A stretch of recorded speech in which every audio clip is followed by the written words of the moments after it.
Welcome back! Anyone who knows me knows that I hand out praise about as often as I just randomly hand out $100 bills. But this is a special holiday, so here we go. The top 10 movies of 2010 that I saw. Number 10, Predators. I admit, this one's just for me. I love this movie. It's exactly the kind of back-to-basics, kick in the pants that the Predator series needed after the awful AVP crossovers. It's faithful to the original and keeps the same level of violence, intensity, and brutality that made the first movie great, not to mention the kick-ass score. Adrian Brody stars in a shocking turn against his normal character roles as the growling, muscle-bound mercenary hero. Seriously, I still can't believe it's him. Plus, we get to see a predator in a sword fight against a Yakuza dude. Now how awesome is that?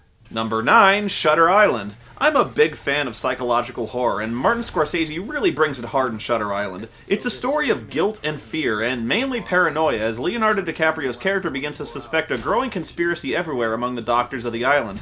It's no mistake that virtually every other cast member in this movie is well known for playing movie villains, which only adds to our own suspicions and puts us in the same mind as Leo. Very tense, very atmospheric, highly recommended. Number 8, Easy A. It's kind of a modern retelling of The Scarlet Letter. This movie might seem a little implausible to those of you who grew up in more liberal areas. This is a John Hughes-style comedy about a girl who suddenly gets a reputation for being easy, which soon blows up and she's derided by the local religious nuts as being the town harlot. But instead of letting it bother her, she figures, what the fuck do they know, and decides to have a little fun with it. It's a funny and thoughtful look at finding an identity and claiming one's own sexuality instead of being ashamed by it. It's bold and surprisingly cute.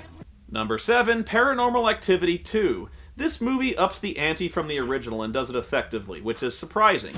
Paranormal Activity walks a tightrope between believability and artifice, and does it very well. Any fakery or silliness, and you take the audience right out of the movie. And man, does this movie keep you hooked until the very end, at which point a friendly Hispanic housekeeper stereotype knows exactly how to get rid of demons with a cross soaked in olive oil or something.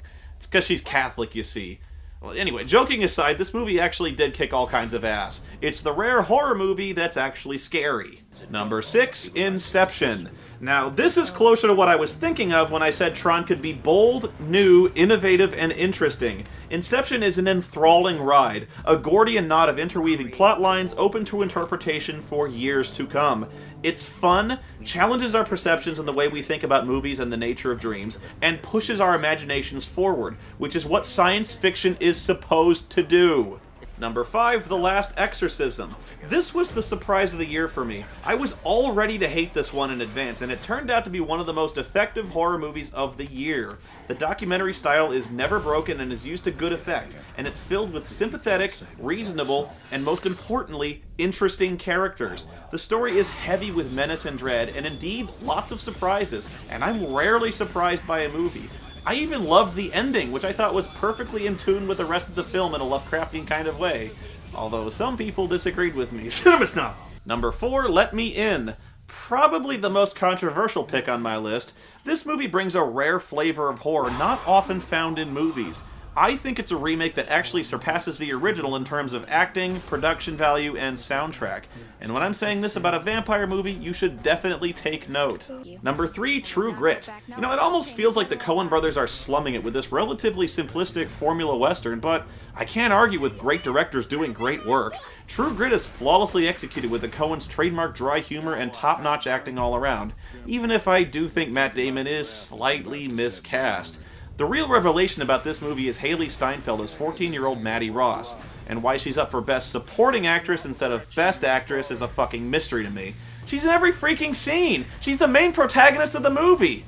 I don't know, but anyway, the cinematography here is also top-notch, and it's a movie definitely worth checking out, especially if you like the Coens.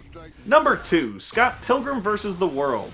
This, to me, is the ultimate gamer's movie. It's basically a video game brought to life in the form of a Jackie Chan movie. Director Edgar Wright can do no wrong with me. He's got a talent for authentic, witty, and barbed dialogue that makes this the funniest movie of the year. What Clerks did for the disaffected Star Wars culture, Scott Pilgrim does for defining today's fickle, adrift generation, noses deep in their Nintendo DS's playing retro Zelda. Ellen Wong should really be up for Best Supporting Actress this year, as her performance as Knives Chow is by far the most memorable, astonishingly cute performance I've seen in movies all year. And the best movie of the year, and my own personal pick for Best Picture, The Social Network. It's basically a time capsule of this generation, perfectly capturing the last huge evolution and innovation of today's internet culture. It's a character study. It's a legal drama. It's part documentary. It's a story about smart people and smart bastards and thieves and pioneers. It's about men with a vision who did what they had to do to create the next big thing and define the way we interact online. Plus, it's directed by David Fincher and written by Aaron Sorkin, a fact that had me changing my underwear as soon as I heard it. Now again, I admit this list may be slightly incomplete because there was a lot of good movies out there that I didn't see, like The Black Swan, Monsters, The King's Speech, and many others. But I did what I could do, and there's only so many hours in the day for a professional game and movie critic like me. So I'm going to get back to work doing Final Fantasy X, and I'm going to be watching movies in the meantime, and I hope you do too. So I hope you guys have a happy holidays, Merry Christmas, Merry whatever, and I'll see you next year.